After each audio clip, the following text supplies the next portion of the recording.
Então vamos continuar com esse assunto maravilhoso, bem embasado na escritura, na Torá, e é um assunto completamente espiritual, que fala sobre o ano sabático, o final dos tempos, a restauração da humanidade e a volta da tomada de posse do reino, a terra que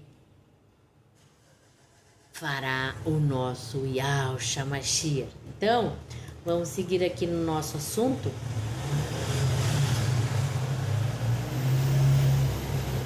No momento, começamos a continuação, não é? Os estudos espirituais proféticos profundos, e você inscreve aí no canal para poder acompanhar esse estudo maravilhoso, verdadeira escatologia bíblica profunda, e eu aconselho que você comece a assistir o número 1, vídeo 1, para que possa entender, porque esse aqui já é o 3. Então, acompanhando aqui na tela, eu vou passando a vocês. Conforme as profecias, que vem dias de Yahweh, em que levantarei a Davi um renovo e justo, e reinará como rei. Irmial, Jeremias, não é? 23:5. O reino de Davi foi estabelecido sobre Israel, é a terra prometida, e o mais irá herdar e expandir esse reino. Ben-Adã, o herdeiro de toda a criação, a ti foi dado domínio, glória, reino para todos os povos, para que todos os povos, nações e línguas te sirvam, e o teu domínio é eterno. Daniel 7:14. Então, Ben-Adã, você sabe que refere-se a Yahushua, ou Mashiach. Ele recebe o domínio universal, um claro paralelo com direito legal de posse à terra e aos reinos. Então, vamos aqui à próxima leitura. E Mashiach, como filho, herdeiro no modelo da terra, do reino, não é? No Novo Testamento. Mateus 21:37 fala uma parábola sobre os poceiros. Então, ele diz: enviou o seu filho dizendo: respeitarão o meu filho. E daí os poceiros disseram: este é o herdeiro, vinde, matemo-lo e a herança será nossa. Então, quando Yahweh disse: este é o meu filho e a ele eu darei a posse da terra, os inimigos disseram isso: matemo-lo e ficamos com a terra para nós. Então, ele está dizendo que o dono da vinha, ele enviou o seu filho dizendo: eu mandei mensageiros como profetas e não ouviram, agora vou mandar o meu filho. E o que os poceiros da vinha fizeram? Tramaram, dizendo: vamos matar o filho e a herança será nossa. Entendem? O maligno estava agindo como age até hoje na terra, e chegaremos no tempo da restauração. Então, quando Yahweh refere a identidade do enviado como meu filho, ele está falando de Yahushua. E o retorno do herdeiro significa o julgamento e a reintegração de posse. Então, a legitimidade final é do Cordeiro, o leão, o único digno, o nosso Redentor. Texto do Apocalipse 5:5 diz assim: não chores, eis aqui o leão da tribo de Eudá, a raiz de Davi, que venceu-o para abrir o livro e desatar os seus 7 selos. E Apocalipse 5:9 diz: porque fostes morto e com teu sangue compraste para Yahweh homens, e para o nosso Yahweh os fizeste reis, não é? E o reinarão sobre a terra. A morte do Mashiach, ela não apenas redimiu as almas, mas ela resgatou a herança que havia sido corrompida Mashiach e Yahushua é o único com mérito espiritual e legal dentro do sistema legislativo da criação, que pode reaver a terra com direito de sangue do Redentor. E o rei foi coroado e é coroado, está coroado como autoridade. Então, para que ele habitasse entre nós, para que nós pudéssemos nascer, para que nós tivéssemos redenção como homem, tivéssemos direito legal para ter acesso ao poder para a remissão de toda a terra e de toda a humanidade. Então, o Mashiach é o legítimo herdeiro da terra. Por quê? Ele é Ben Adão, o último Adão, sem pecado, que cumpre o propósito original. Ele é Goel, parente redentor que compra de volta a herança perdida. Ele é Ben David, herdeiro real do trono e da terra de Israel. Ele é o cordeiro imolado, que com seu sangue selou o direito à redenção. Ele é o dono da vinha, por isso bendito seja o nome daquele que criou o céu e a terra, Yahweh, não é? Porque vindo para tomar posse da terra que lhe foi dada, está vindo o seu enviado, o seu ungido, Yahushua HaMashiach. Então, nós temos aproximadamente, acho que temos uma informação ainda, esse tipo de conteúdo, você vai ter que assistir 2, 3, 4 vezes para pegar bem e assimilar todas as informações. Então, assista o primeiro vídeo, o segundo e esse aqui é o terceiro e após continue assistindo para concluir.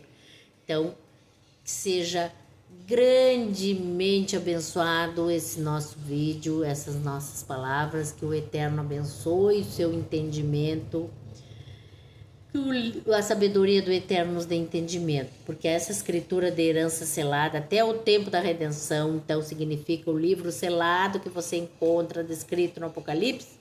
Esse livro selado é a escritura de posse da criação, no mesmo contexto de posse do Irmial, a propriedade de Israel será sempre levada em conta, que aquele que tomará posse é o nosso Mashiach, o enviado, pois ele é o filho do dono da vinha, ou seja, o filho do dono do reino, da terra.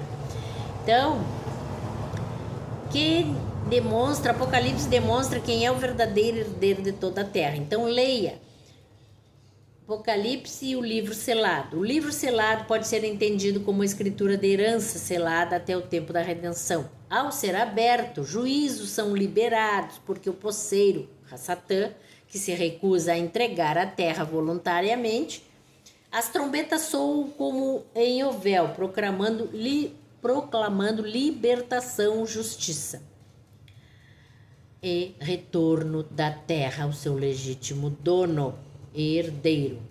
Então, o livro selado é como se fosse um processo judicial.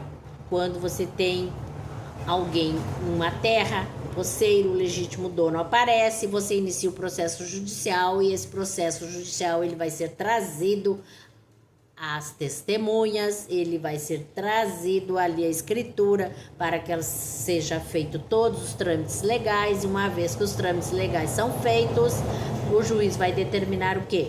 Através de uma ordem judicial, a reintegração dessas pessoas, da posse dessas pessoas à terra. Os posseiros antigos serão expulsos, não é porque eles não são os legais. E o legítimo herdeiro, então, vai ter acesso à sua terra, à sua herança e aquilo que lhe é direito de posse. Então, o livro selado é a abertura oficial, judicial. O livro selado é uma escritura de posse, como aprendemos em Irmial, Jeremias 32. E sua abertura representa o início da reintegração. Cada selo quebrado libera julgamentos progressivos, mostrando que a terra está sob domínio ilegítimo e que a restituição não será pacífica, mas exigirá juízo e poder do céu, poder do dono da terra, que é Iau. Então, quando os selos são rompidos,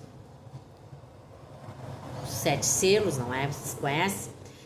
Primeiro o selo diz: o cavalo branco conquista a autoridade imitadora. Eis que vi, eis o cavalo branco, e o que estava montado nele tinha um arco, e foi-lhe dado uma coroa, e saiu vencendo e para vencer. Apocalipse 6, 2. Interpretação judaica messiânica. Este cavaleiro não é um Mashiach, mas é um pseudo-messias, uma figura de engano messiânico, que se dirá ser o Messias, é o falso Messias, o chamado anticristo, né? Anti-Mashiach, que se apresenta como portador de paz e autoridade espiritual. O arco sem flechas pode representar uma conquista por diplomacia, controle ou religião falsa. A coroa dada é simbólica, ele recebe uma coroa, autoridade temporária, mas não é o legítimo herdeiro. Então, estão entendendo? Função do processo judicial. Este selo revela a manifestação do engano, que ele não é o legítimo. A função do processo da reintegração de posse, lembra que eu falei? Esse selo revela a manifestação do engano permitido por Iau para expor os falsos líderes e as falsas religiões, falsos sistemas religiosos e os sistemas de governo, e que fazem a terra estar totalmente corrompida. Então, é o início da batalha espiritual pela verdade, pela autoridade legítima. Por isso, Iau nos enviará a operação do erro e da mentira para ser desfeita. A salvação, Iau nos enviará a possibilidade da remissão do erro. Então, um selo será rompido. Toda a humanidade será aos olhos de todos. Então, será que esse selo já não foi aberto? Será que já não estamos presenciando algo assim? Esse momento onde tem grandes cataclismas vão acontecer em governos mundiais, cenários mundiais, economia a nível mundial. Será que esse primeiro selo já não foi rompido? Então vamos continuar analisando. Vamos para o segundo selo. O segundo selo é o cavalo vermelho, guerra e sangue. E saiu outro cavalo vermelho, e ao que estava montado nele foi dado poder para tirar a paz da terra, e foi-lhe dada uma grande espada. Apocalipse 6:4. Interpretação judaico-messiânica. Representa o espírito de guerra que se espalha pela terra. Conflitos intensos, talvez globais, antecedem o estabelecimento do reino do Mashiach. Pode ser visto como resultado da autoridade legítima do primeiro cavaleiro. Função do processo judicial: a quebra do falso Sharon, paz artificial. Exposição das estruturas humanas que não sustentam justiça e aliança com o Iau. O juízo começa com o colapso da falsa paz promovida pelo mundo. Então, temos que analisar tudo isso. O juízo começa com o colapso da falsa paz promovida pelo mundo. E é o que nós vemos no momento, rompimento dos selos, não é? Sobre a terra. Cavaleiros são cavalos espirituais, são potestades espirituais que vão haver dentro de um movimento orquestrado, uma mentira. Todo engano e toda a verdade que vem à tona e será revelado a toda a criação. Vamos agora para o terceiro cavalo. Terceiro cavalo preto, fome e controle econômico. Vi um cavalo preto que estava montado, nele tinha uma balança na mão. Um quenis, uma medida, de trigo por 1 denário, e 3 quenis de cevada por 1 denário. E não danifiqueis o azeite e o vinho. Apocalipse 6, 5, 6. Interpretação judaico-messiânica. Fome generalizada, crise econômica, mas com controle seletivo. Azeite e vinho não são tocados. Possível referência ao controle econômico global, onde o básico se torna escasso e caro.